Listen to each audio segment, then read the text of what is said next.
good condition," he said awkwardly. "Isn't it lovely?" said Fleur complacently.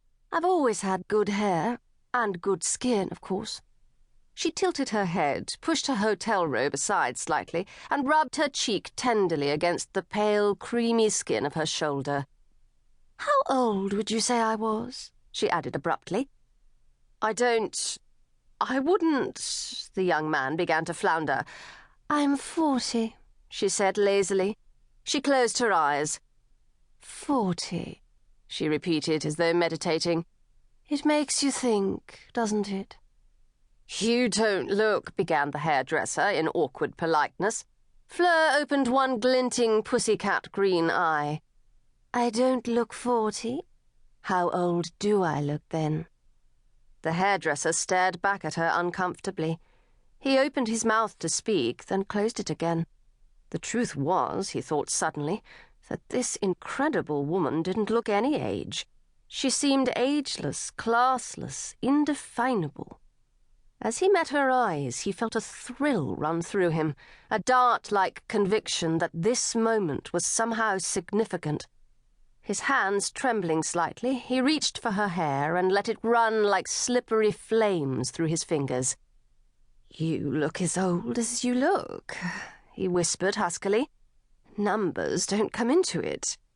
"Sweet," said Fleur dismissively. "Now, my pet, before you start on my hair, how about ordering me a nice glass of champagne?" The hairdresser's fingers drooped in slight disappointment, and he went obediently over to the telephone.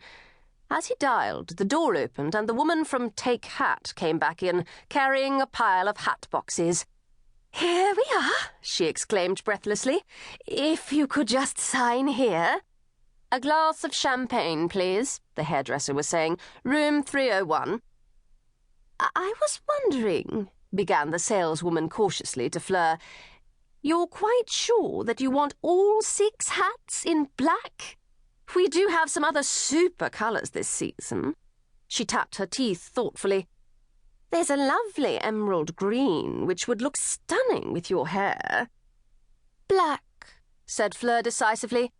"I'm only interested in black." An hour later, Fleur looked at herself in the mirror, smiled, and nodded. She was dressed in a simple black suit which had been cut to fit her figure precisely. Her legs shimmered in sheer black stockings. Her feet were unobtrusive in discreet black shoes. Her hair had been smoothed into an exemplary chignon, on which the little black hat sat to perfection. The only hint of brightness about her figure was a glimpse of salmon-pink silk underneath her jacket.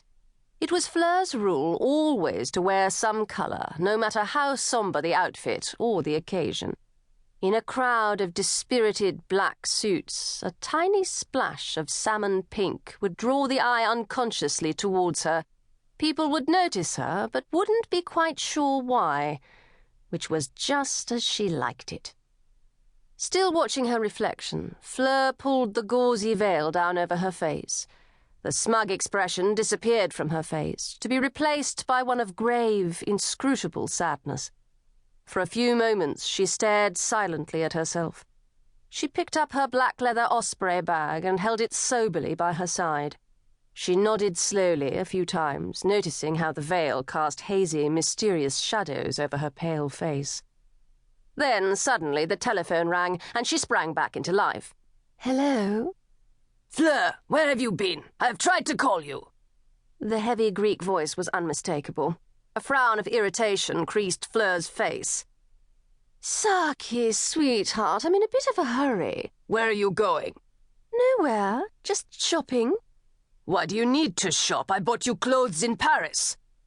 "I know you did, darling, but I wanted to surprise you with something new for this evening." Her voice rippled with convincing affection down the phone. "Something elegant, sexy." As she spoke, she had a sudden inspiration.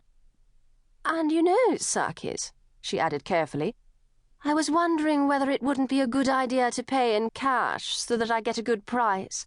I can draw money out from the hotel, can't I, on your account?" "A certain amount, up to £10,000, I think." "I won't need nearly that much." Her voice bubbled.